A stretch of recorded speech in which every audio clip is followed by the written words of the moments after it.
오늘 우리가 함께 읽은 신명기 말씀 8장 말씀은 전혀 다른 지역 두 곳을 지명을 이야기하고 있습니다.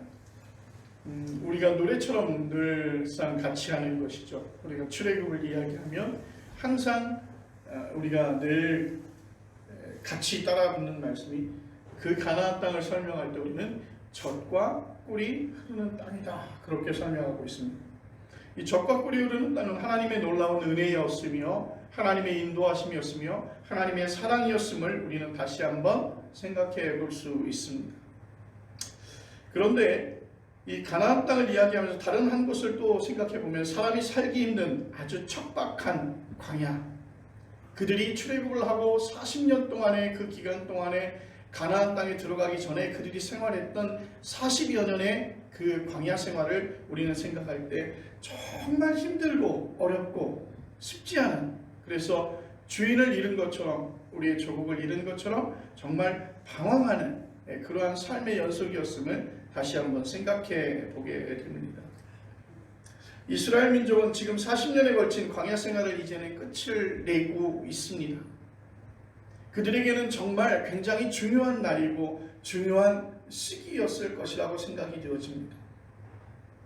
그들을 외부로부터 지켜줘야 되는 아무것도 없었고, 또 그들이 오늘을 살고 있지만 내일을 보장할 수 없는 그러한 척박한 광야 생활을 하고 있었는데, 그 광야 생활을 하나님의 은혜 가운데 마감하고 오늘 이 시점에 이르게 되었다는 것입니다. 이제 그들이 40년 동안 그들의 아버지로부터, 그들의 어머니로부터, 그들의 할아버지로부터 들었던 그 가나안 땅, 하나님께서 허락하시는 그 아름답고 귀한 땅, 젖과 꿀이 흐르는 땅, 그 땅에 들어가는 것이 이제는 현실이 되었습니다. 어떻게 보면 지금 이제 척박한 땅의 광야의 생활을 마치고 이제는 하나님께서 허락하셨던, 그토록 노래를 불렀던, 그토록 그들의 조상이 이야기했던 그 젖과 꿀이 흐르는 그 가나안 땅을 목전에 두고 있습니다. 광야라고 하는 과거와 이제는 우리가 앞으로 살아가야 되는 그 가나안이라고 하는 그 미래 사이에 놓여 있다는 것입니다. 광야 생활이 끝났지만 가나안에 완전히 들어간 것은 아닙니다. 그들은 가나안에 들어간 마음의 준비를 해야만 했습니다. 여러분 생각해 보세요. 마치 아주 좁은 판자촌, 그 쪽방에서 살던 사람이 갑자기 대도시에 50평의 아주 호화주택으로 이사를 가는 날이라고 하면 얼마나 가슴이 뛸까요? 아마 미래에 그 과거에 살아왔던 그 쪽방, 그 판자촌에 살았던 그 모든 삶의 그 어려움과 그 고통과 그 수고로움과 그 피 흘림을 아마도 한 번에 보상해 줄 것 같은 그런 기대감들이 그 안에 담겨 있지 않았을까요? 그런데 이들을 향한 모세의 마지막 설교가 바로 신명기이고, 그 중에 한 대목이 오늘 우리가 읽고 있는 이 말씀입니다. 오늘 모세가 묘사하고 있는 가나안 땅은 그렇게 표현되어지고 있습니다. 풍요롭고 아름답다. 풍요롭고 아름답다. 다른 말로 그냥 속된 표현을 하면 너희는 더 이상 먹을 것을 염려할 필요가 없고, 너희는 외부로부터의 어떤 침략도 여러분들은 충분히 이제는 고민할 필요가 없다고 그렇게 설명하는 것입니다. 가나안 땅은 풍요롭고 아름답다. 그곳은 골짜기나 산지나 시내와 샘이 흘렀다고 말씀하고 있습니다. 여러분, 팔레스타인 지역의 가장 중요한 것, 또 여러분 우리가 구약성서에서 보면 그들이 부족이 이동하고 제일 먼저 했던 것이 무엇이었습니까? 강을 찾는 일이었고 샘을 파는 일이었습니다.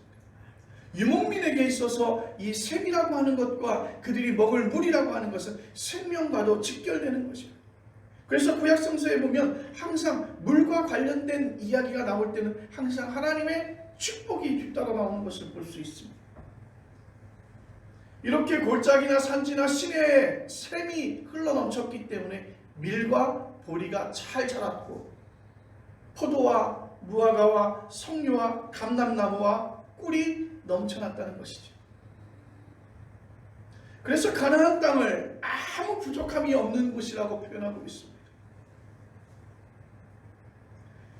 그런데 우리는 살펴보면 모세가 오늘 성경 속에서 이야기한 것은 조금 과장된 것 같습니다.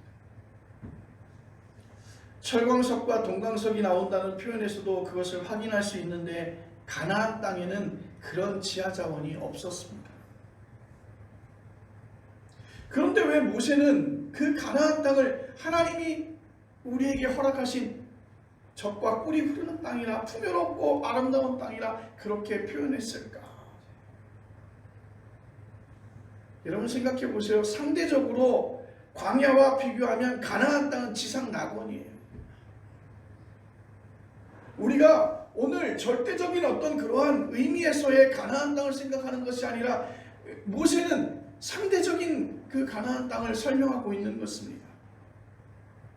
모세는 이 단락을 이렇게 찬송으로 맺습니다. 10절 말씀에 보면 내가 먹어서 배부르고 내 하나님 여호와께서 옥토를 내게 주셨으므로 말미암아 그를 찬송하리라.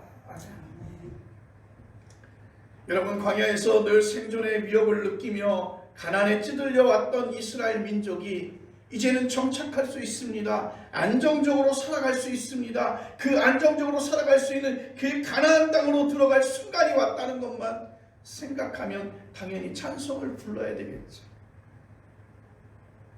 돈이 없어서 달새로 돈을 내고 주인의 눈치를 보고 굉장히 어려운 생활을 하고 있는데 조금씩 삶을 늘려가며 이제는 집에 전세로 어느 일정 기간 동안을 보장받은 그 기간에 그 집을 살다가 이제는 그렇게 각고의 노력을 통해서 이제 내 집을 가지고 들어갈 때 그 마음과 얼마나 같을까. 이제 그 가나안 땅으로 들어가야 한다고 하는 그 사실만으로도 이스라엘 사람들은 굉장히 행복했습니다. 그래서 그 생각만 하면 당연히 찬송을 불러야겠죠. 그런데 여러분 리더인 모세는요, 그들을 가나안 땅까지 인도하기 위해서 그들을 출애굽시켰던 그 모세는요, 마음속에 걱정이 있었어요. 그 걱정이 무엇이냐면 가나안 땅에 들어가서 소와 양이 번성하고 은과 금이 늘어나며 소유가 풍부하게 되어질 때 그 모든 것이 하나님의 은혜였음에도 불구하고 그들이 혹시 하나님을 버리고 하나님 앞에 교만해지지 않을까. 모세는 그것이 매우 염려되었습니다.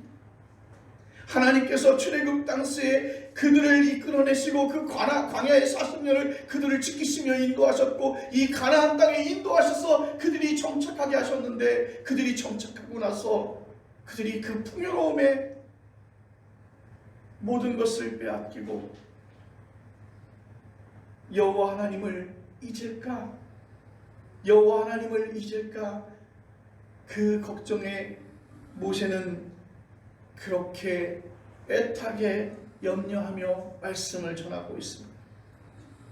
그런데 여러분 모세의 걱정은 공연한 것이 아니었습니다. 역사적으로 확실한 것이었어요.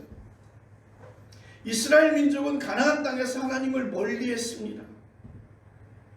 광야보다 훨씬 더 풍요로웠고 그들은 광야에서의 생활보다 훨씬 더 감사했으며 그 모든 생활 속에서 하나님께서 지키셨음을 그들은 늘 깨달았을 텐데도 불구하고 오히려 그 풍요로움이 그들로 하여금 하나님을 멀리하는 그러한 계기가 되었어요. 그래서 성경에 보면 가나안 사람들이 그 바알과 아세라를 섬기는 일이 종종 있었는데 그 이상한 일이 아니죠. 가나안 땅에는 이스라엘 민족이 들어가기 전에 이미 여러 부족이 살고 있었다고 우리가 지난 시간에 그렇게 말씀을 드렸습니다. 여러분 그뿐만 아니라 주변의 여러 제국들에게 직간접적인 영향을 받게 됩니다.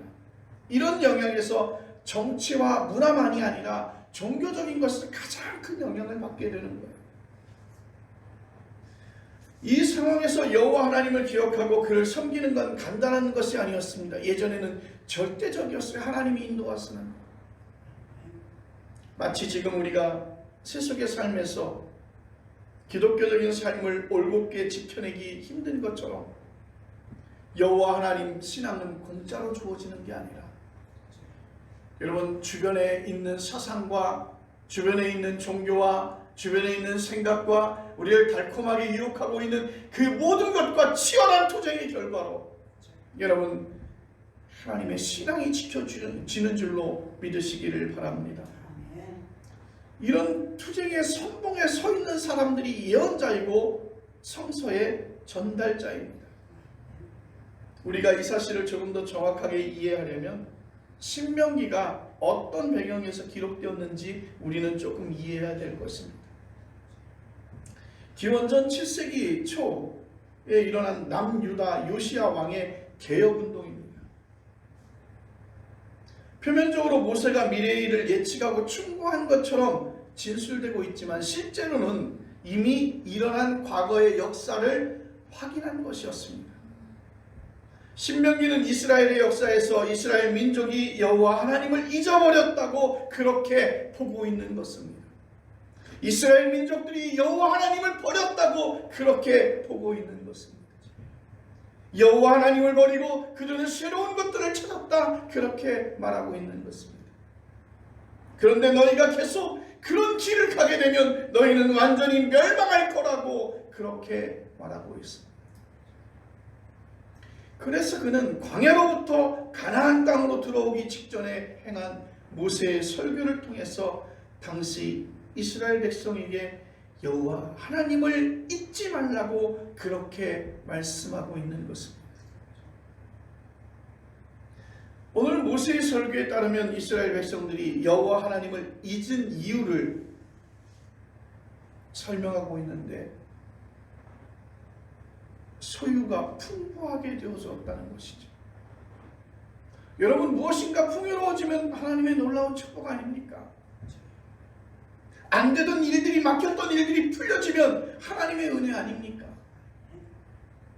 생각지도 못했던 것들이 내게 주어진다면 하나님의 은혜 아닙니까? 그런데 여러분 생각해 보십시오. 그 풍요로움이 내게 있어 준비되지 않았던 그 풍요로움이 결국에 하나님을 앞에서 교만케 되어지는데 그것이 씨앗이 되어진다면 그것은 더 이상 하나님의 축복이 아니라는 것입니다. 일반적으로 모든 게 잘 풀리면 하나님을 더 뜨겁게 기억하고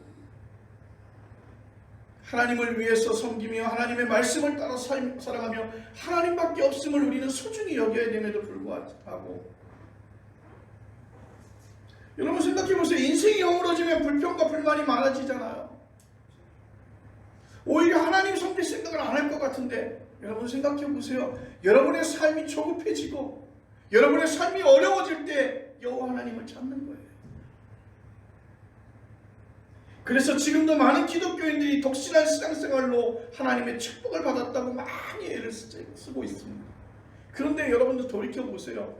내 삶이 순조롭게 잘 풀리고 있으면요 신앙생활 잘 안 해요. 오히려 힘들고 어려우고 역경 속에 있을 때 더 하나님 앞에 가까이 가는 거예요. 그런데 보면 참 수준 낮잖아요. 그죠? 하나님께서 그를 아끼시고 하나님께서 그를 사랑하시고 아무 공도 없지만 그들을 하나님의 자녀 삼아 주셨는데 그리고 그들의 삶을 베풀어 주시고 그들을 인정해 주셨는데 그때 하나님 앞에 교만치 아니하고 하나님을 오히려 잘 섬기며 하나님 앞에 예배하고 찬양하고 살아가야 되는데 그렇게 될 때 실망하고 낙심하고 오히려 새로운 것에 더 마음을 두고 있다는 것입니다. 그 말은 맞는 것 같아요. 시련을 통해서 우리의 믿음이 깊어진다고. 고통과 시련은 믿음이 없어서 일어난다고 생각합니다. 그런데 우리의 신앙은 이중적인 것 같아요. 겉으로는 고난과 시련을 하나님의 은총이라고 말하지만 속으로는 모든 게 잘 되는 게 하나님의 축복이고 더 나아가 선교에도 도움이 된다고 말하고 있습니다. 심지어 우리가 신앙의 가장 큰 토대를 가지고 있는 미국의 세계에서도 가장 잘 사는 나라가 된 것은 모두 하나님이 믿기 때문이라고까지 주장할 정도로 그렇게 대표적으로 살아가고 있지 않습니까? 그런데 소유가 많아지면 교만하게 되고 하나님을 잊게 된다는 말은 하나도 이상할 게 없습니다. 소유와 교만, 하나님의 망각은 자기의 능력에 대한 절대적인 신뢰에서 시작된다는 것입니다. 내가 이루었다, 내가 해냈다, 내가 쟁취했다. 하나님의 물질적인 복을 받은 뒤에 사람들이 어떤 생각을 하게 되는지 모세는 이렇게 진단합니다. 17절의 말씀, 그러나 내가 마음에 이르기를 내 능력과 내 손의 힘으로 내가 이 재물을 얻었다 말할 것이다. 하나님 보시기에 얼마나 가소로울까요? 하나님 보시기에 얼마나 가소로울까요? 그들이 불쌍히 울부짖어 하나님께서 애굽 땅에서 그들을 불러내시고 그들을 가나안 땅에 살기 위하여 그들 40년 동안에 가나안 땅 들어가기 전에 그 광야에서 40년의 세월을 훈련시키고 그리고 가나안 땅에 들어갔는데 그들이 풍요로움을 보고 그들은 말합니다. 이것은 내 힘으로, 내 능력의 힘으로, 내 손의 힘으로 내가 이 재물을 얻었다. 하나님 얼마나 가소로울까요?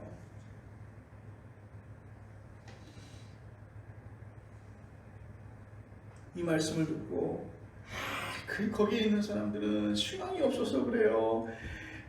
아무리 큰 축복을 받아도 겸손하게 하나님 섬길 거예요. 저는 그렇게 살아갈 거예요. 그렇게 생각하는 분들이 있다면 무척 다행이지만 그 마음을 지켜야 될 거예요. 그러나 그게 잘 되지 않을 겁니다. 자기를 통해서 일어난 눈부신 일들에 우리의 영혼이 마비된다는 거예요. 여러분, 우리는 그 주변에 보면 많은 복권들이 있어요. 많은 복권들이 있는데 그 복권의 1등에 당첨되면 정말 인생을 바꿀 만큼의 그런 큰 금액이 주어져요.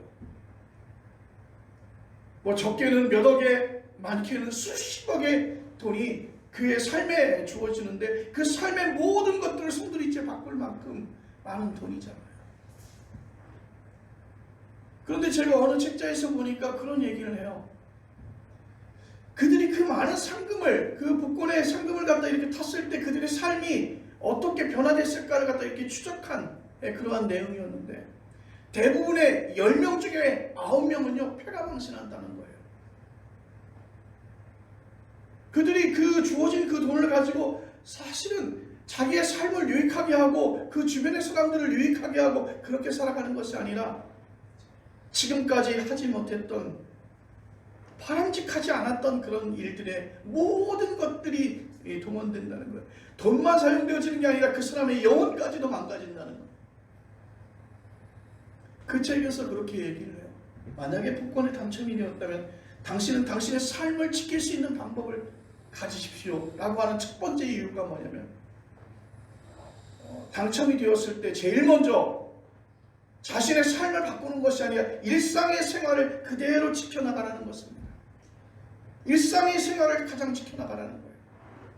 그런데 여러분, 우리의 삶이 좀 바뀌면 제일 먼저 생각하는 게 뭐냐면 일상의 삶을 바꿔나가려고 노력을 하지 않습니까?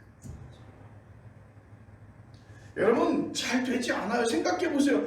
통장에 몇 천만 원도 없었는데 갑자기 여러분 20억, 30억의 돈이 생겼다고 생각해 보십시오. 여러분, 그 사람이 그것을 견딜만 하겠는가? 자기를 통해서 일어난 눈부신 일들에 우리의 영혼이 마비되는 것입니다. 나를 신뢰하고 나를 확신하고 자기 연민에 사로잡힐 가능성이 훨씬 높습니다. 어려운 가운데 있었을 때는 그런 마음이 없지만 겉으로 아무리 하나님을 섬기는 것처럼 그렇게 생각하고 그렇게 모양새를 갖추더라도 속으로는 여전히 정말 나는 능력 있는 사람이야, 나는 정말 모든 일을 해낼 수 있는 사람이야, 그렇게 생각하지 않겠습니까? 이게 곧 하나님을 잊어버리는 것이라고 오늘 모세는 우리에게 들려주고 있습니다. 여러분, 이게 왜 문제인지 사람들 별로 생각하지 않아요. 자기에게 관심을 기울이라는 세상의 강요와 유혹이 아주 당연하게 받아들여지기 때문입니다. 세상의 사람들을 향해서 내가 세상의 중심이고 내가 주인공이야 하고 그렇게 부추기고 있습니다. 교회 생활도 여기에서 예외가 아니잖아요.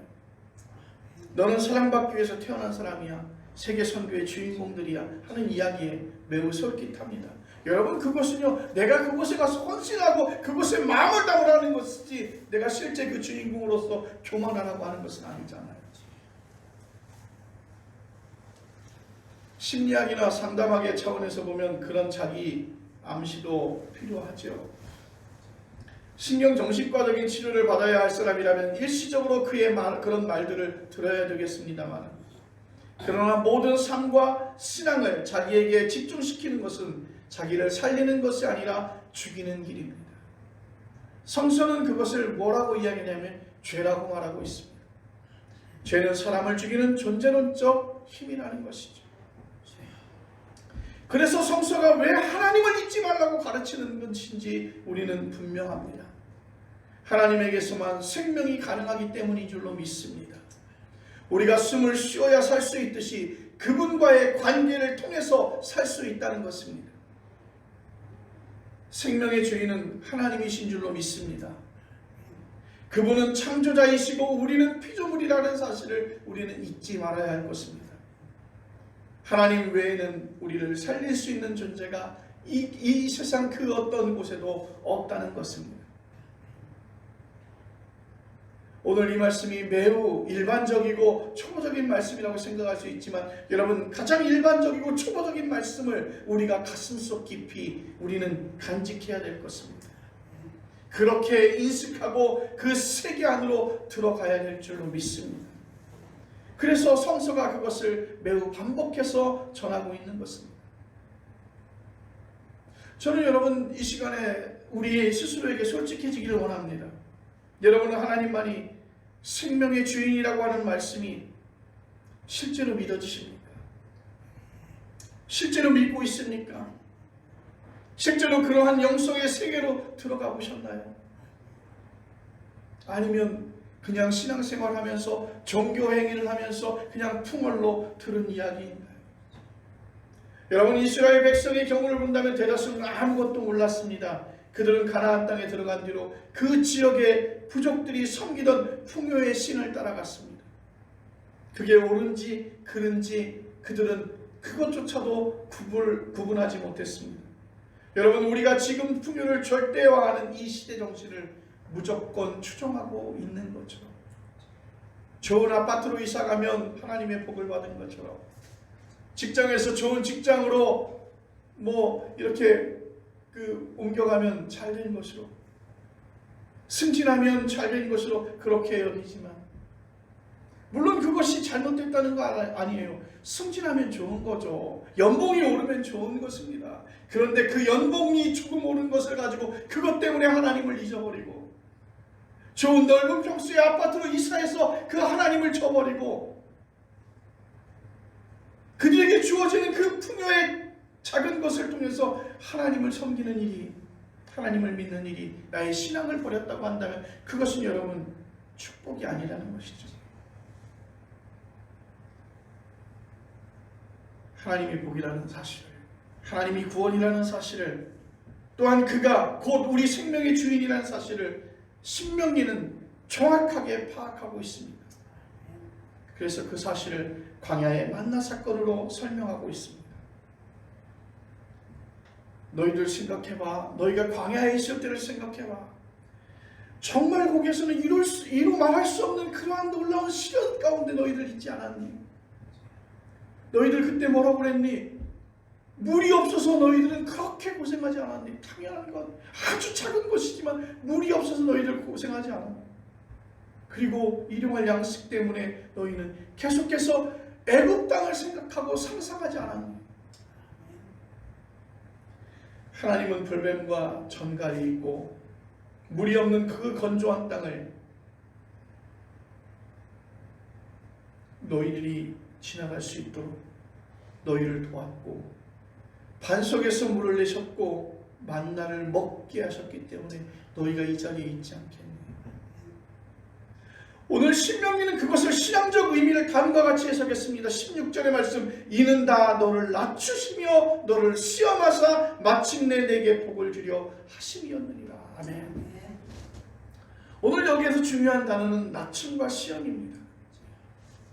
광야 생활이 그들에게 있어서는 낮춤이라고 하는 말은 이해하기 어렵지 않겠습니다. 먹고 마실 것 없으니 낮아지는 게 아니냐. 가난한 사람들이 부자들보다 겸손할 수 있긴 하지만 무조건 그런 것 아니잖아요. 거꾸로 가난하기 때문에 물질적인 탐욕에 더 사로잡힐 수도 있습니다. 여기서 이스라엘 민족이 낮춰졌다는 말은 더 근본적인 것을 가리키고 있는데 그들은 자신들이 할 수 있는 일이 하나도 없었다는 거예요. 그 척박한 땅을 지나가게 했던 것은 오로지 여호와 하나님의 능력이었고 여호와 하나님의 사랑이었음을 너희는 기억하라는 것입니다. 너희가 물이 없어 갈증 가운데 죽어가고 있을 때 반석을 통해서 물을 내신 이가 바로 하나님이시고 너희의 갈증을 해소한 이가 하나님이시라는 것이지요. 너희가 굶주려 배가 고파 너희가 죽음을 목전에 두고 있을 때 너희에게 만나를 주셔서 너희의 배고픔을 해결해 주신 분이 하나님이시라는 것입니다. 생명의 가장 낮은 차원에서 하나님의 구원을 경험한 것입니다. 여러분, 그런데 안타깝게도 그들은 가나안 땅에 들어가자마자 그들은 교만해지기 시작했어요. 예전 일을 다 버렸어요. 내 능력으로 내 손의 힘으로 내가 이 재물을 얻었다. 내 능력으로 내 손의 힘으로 내가 그 가나안에 들어오는 데까지 그 광야의 생활을 지났다고 그들은 생각할지도 모릅니다. 그래서 자기 업적에 감동받기 시작하죠. 어떻게 보면 긍정의 힘이라고 하는 이데올로기와 비슷합니다. I can do it. 처세술과 다를 게 없습니다. 나는 할 수 있다. 그리스도 안에서라고 하는 말을 꼭 우리가 갖고 있기를 바랍니다. I can do it. 나는 할 수 있다.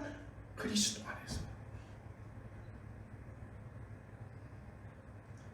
풍요로움이 가져다준 저주를 그들은 경험하게 되고 그 결과는 멸망이었다는 것입니다. 잘 사는 게 왜 멸망일까? 부 자체를 부정하려는 게 아닙니다. 계속해서 설명하지만 재물을 갖게 되는 것, 풍요로움을 갖게 되는 건 매우 복받은 일이죠. 그런데 그 풍요를 통해서 하나님을 잊어버리는 것, 하나님을 멀리하는 것, 그것은 바로 내 생명의 저주이고 멸망이라는 것입니다. 하나님은 이스라엘 백성들을 광야에 살면서 낮추셨습니다.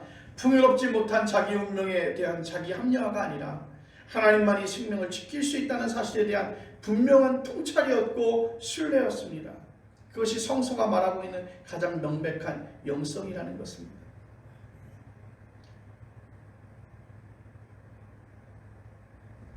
감나무는 지난 여름 한철 햇빛과 탄소의 물을 이용해서 참 아름다운 멋진 감으로 생산이 되어집니다.